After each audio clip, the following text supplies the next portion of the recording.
The Marshall 1987X 50-watt Plexi style head is, for me, the best amp ever.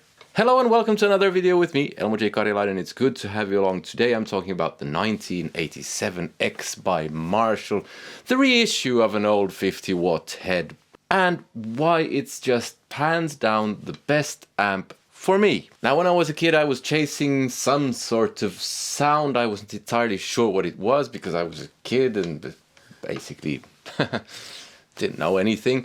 I got Silver Jubilee Marshall, the 100-watt thing, and I really did like it, but there was something missing about it. And the only amp that's really nailed it for me is that thing there. I have two of those Marshalls, always have a spare in case I play live.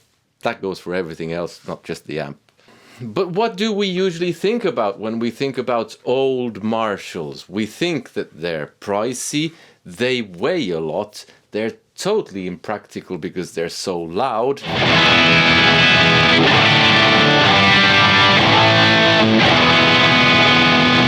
But with this, none of those things really hold true. Well, it does weigh a bit, but it's not as big as a 100-watt version. It's just under 1,500 euros on Thomann new, which Valve amps, that's not a huge amount. Try getting a Mesa Boogie for that. Try getting one of the vintage ones for that price. And I'm going to put my neck on the line here and say that this is better than the vintage ones, or the 100-watt ones, or the JTM45, because there are three versions of this basically. There's the JTM45, which is a reissue, there's this, which is a reissue, and then there's the 1959, the 100-watt version, which is a reissue. But this has something that the other two reissues don't have. That's an effects loop. That's also what makes it better than the original ones, in my opinion. Some people are going to be tearing their hair out screaming at me. Yes, some people say you cannot have a loop in an amp like this, it's totally bonkers. And I say, nonsense. You can absolutely have a loop.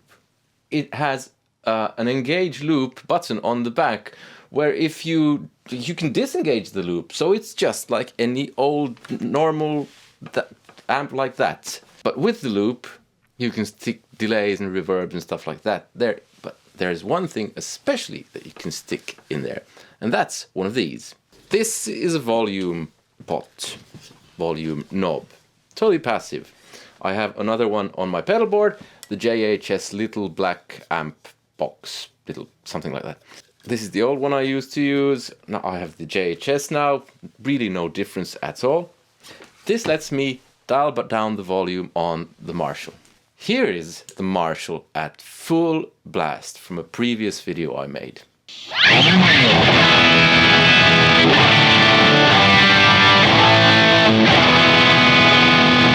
So it is loud, and I just turned on my dB meter because I think it was doing something like 120 dB in the video, which is insane. You cannot use that basically anywhere these days. And if you want to tame that kind of volume, you need some kind of attenuation, which usually costs quite a lot.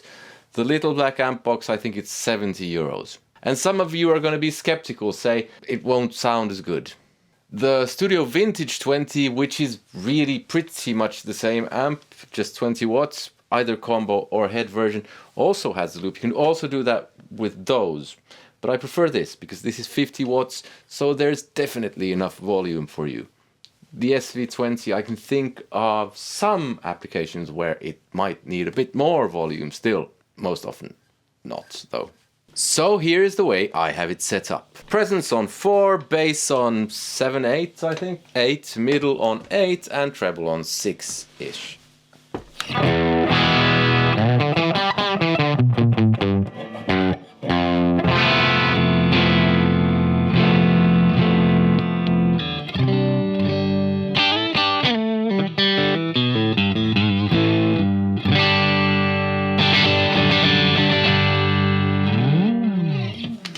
So it's not loud at all. I have it down with the volume pot to make this kind of an environment where I can sit and play and talk to you.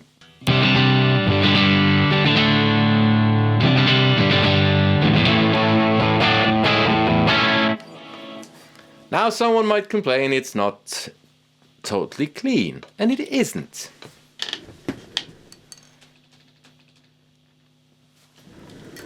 I use the high treble channel on these.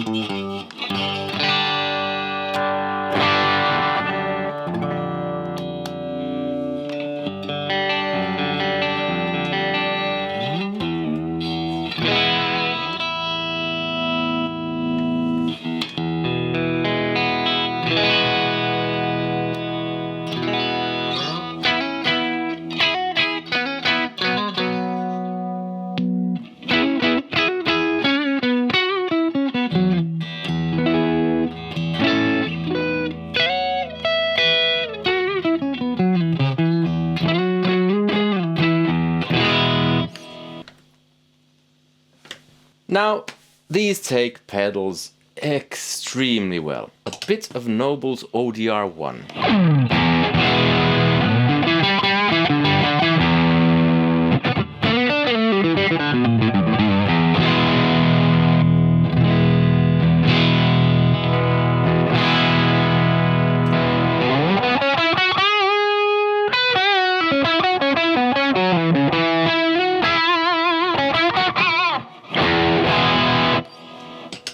Or, a lot more, I have the Strymon Riverside here.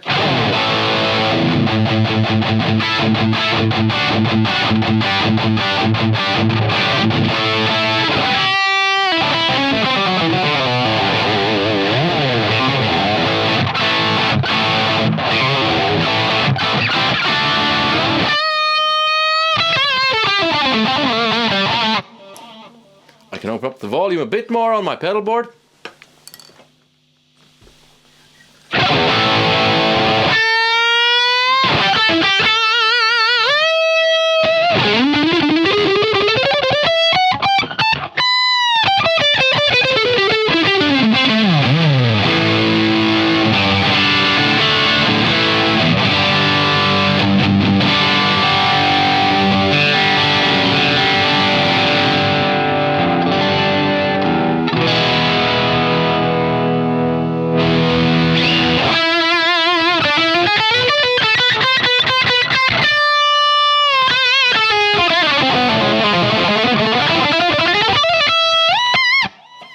You can even run an octave fuzz into the Strymon, into the Marshall, and it doesn't bat an eyelid, something.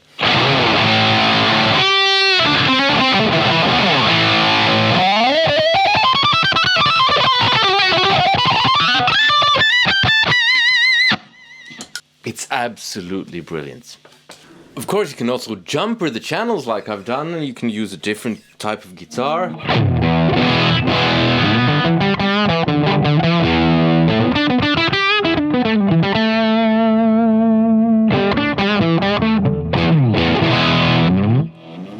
You can blend the channels to taste. Dropped high treble.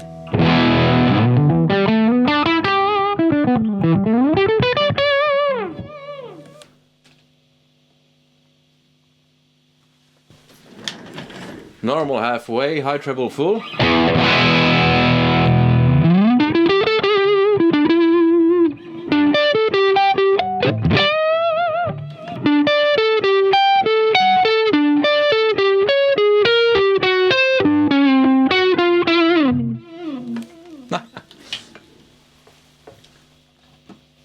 Both on full, add overdrive because why not?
Is it the ultimate practice amp? Probably not. Is it the most versatile thing in the world? Absolutely not.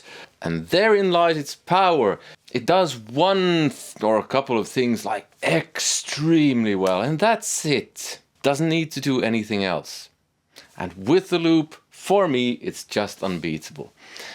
There is the Studio Vintage 20, which is cheaper, has pretty much the same sound, 20 watts power. I prefer this because of the 50 watts of power. If you're looking for something a bit smaller or can do with 20 watts, the Studio Vintage is just brilliant as well. It's also really reliable. I've only ever once had an issue with one of these live. And you can always have issues with any type of gear.